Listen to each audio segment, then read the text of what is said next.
sister, Janiyah, her aunt, Bianca Austin. We also have who I call the queen of the movement for Breonna, Tamika Mallory, and Until Freedom. Yes.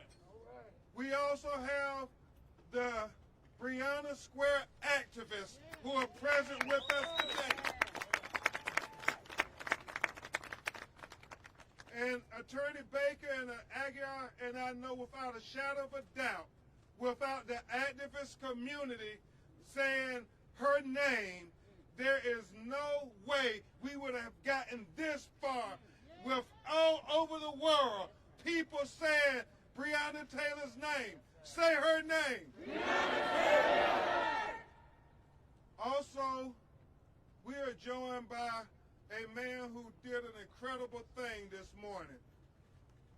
Jacob Blake's Jr. father, Jacob Blake Sr., traveled from Kenosha, Wisconsin, to be here with Tamika Palmer, Breonna's mother.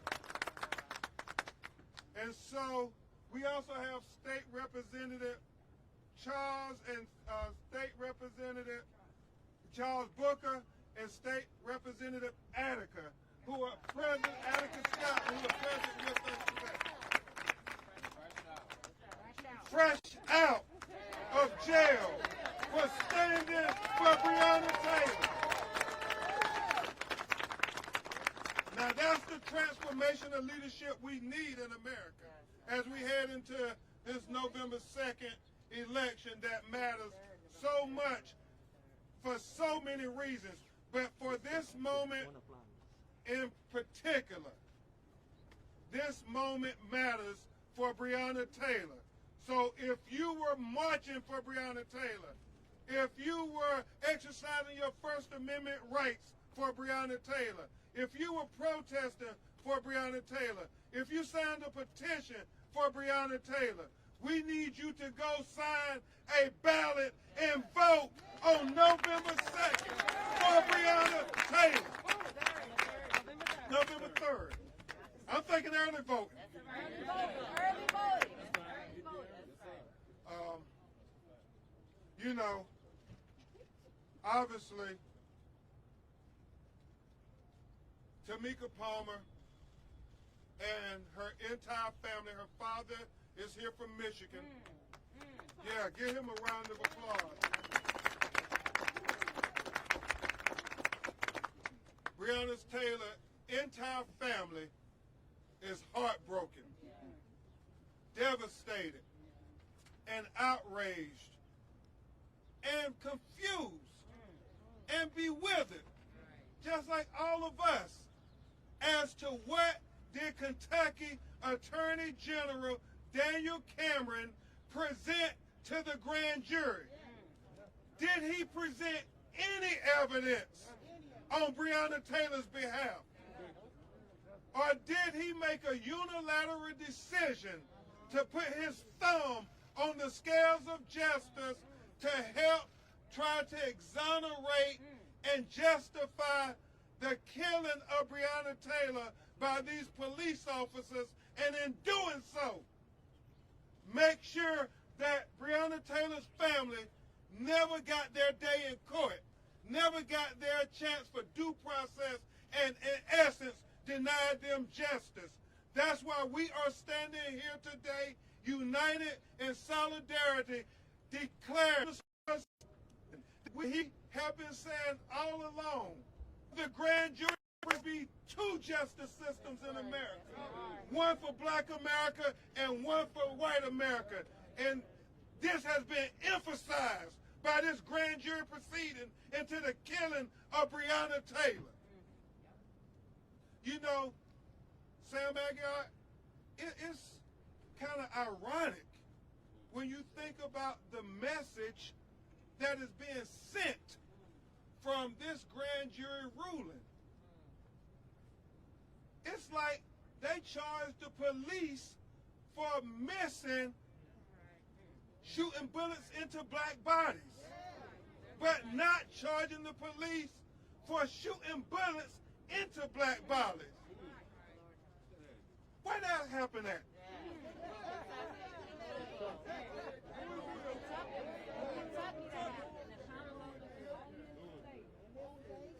And we question what evidence did Kentucky Attorney General send to the grand jury?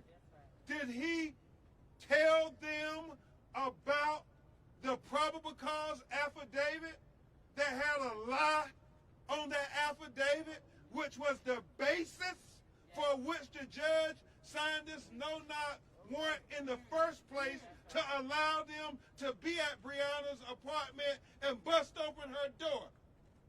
Because if he didn't send that, my son, well, what did he argue on Breonna's behalf? Did he tell them about the 12 neighbors that Sam Aguiar's office interviewed and recorded that lived in close proximity of Breonna's apartment that all said they did not hear the police knock and announce their presence? Did he let them testify before the grand jury?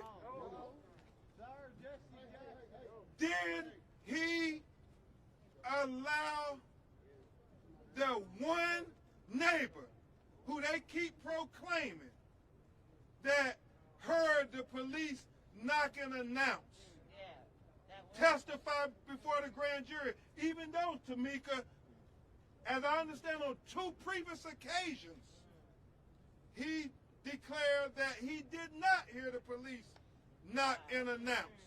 So is this the only person out of her apartment complex did he allow to testify before the grand jury? That doesn't seem fair. That doesn't seem like you're fighting for Breonna. That doesn't seem like you're putting forth evidence for justice for Breonna. Did he let the cops who shot over 30 rounds of bullets in Breonna's apartment, one from outside the apartment shooting recklessly and blindly, and the others who shot bullets into her body, did he allow them to testify before the grand jury? Did he allow Breonna's boyfriend, Kenny Walker, to testify before the grand jury? Did he talk about them sending the ambulance away before they executed this no-knock warrant, violating their own policies and procedures, knowing that these no-knock warrants are dangerous?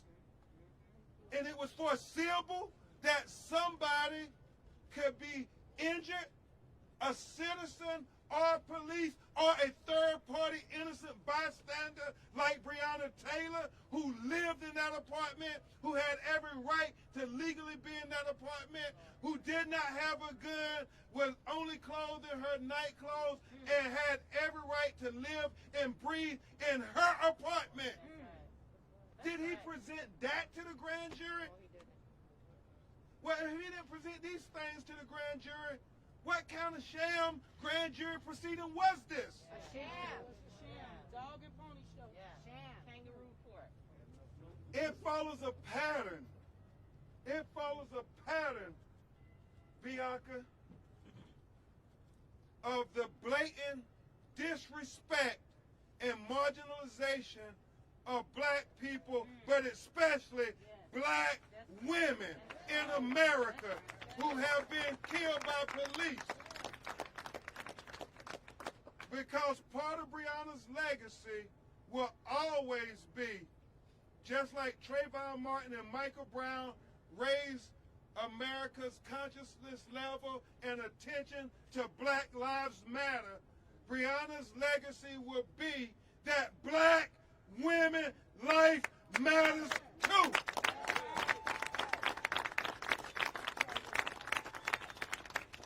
So when we think about this grand jury proceeding, if you want us to accept the results, then release the transcript.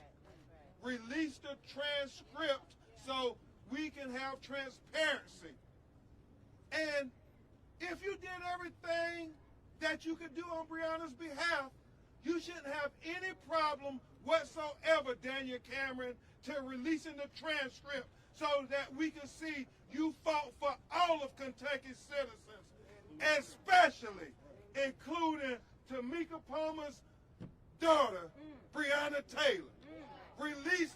I'd be remiss if I didn't tell you, Breonna, Tamika, people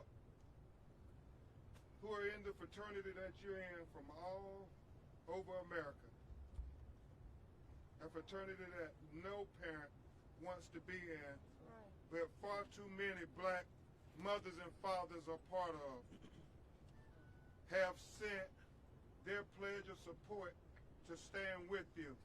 All of them couldn't come like Mr. Jacob Blake Sr., but all of them sent their support. When the announcement came out, Philonise Floyd and Rodney Floyd and Bridget Floyd, the brothers and sisters from George Floyd, who was killed in Minneapolis, Minnesota, were the first ones to pledge their support. And then right after that, Lanita, we got a call from Sabrina Fulton's, Trayvon Martin's mother. Then right after that, we got a text from Michael Brown's mother, Leslie McSpadden, and then right after that, we got a call from Botham Jones' mother, who was killed in his apartment in Dallas, Texas. And we got a call from his mother, Allison Jones, and his sister, Alicia Finley. We got a call from House Representatives Lucy McBath, who father Jordan Davis. Our son was killed for playing loud music. We got a call from Dr. Tiffany Crutcher, the twin sister of Terrence Crutcher, who was killed in Tulsa, Oklahoma.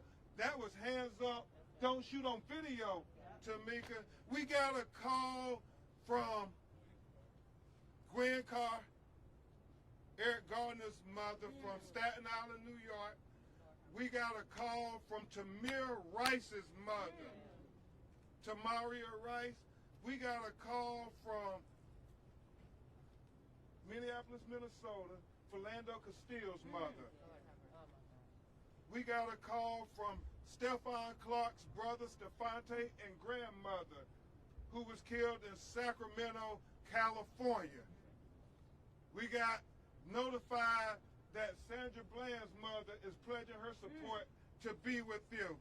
We got notified that Ezel Ford, our brother who was having a mental health crisis in Los Angeles, California, is pledging his support.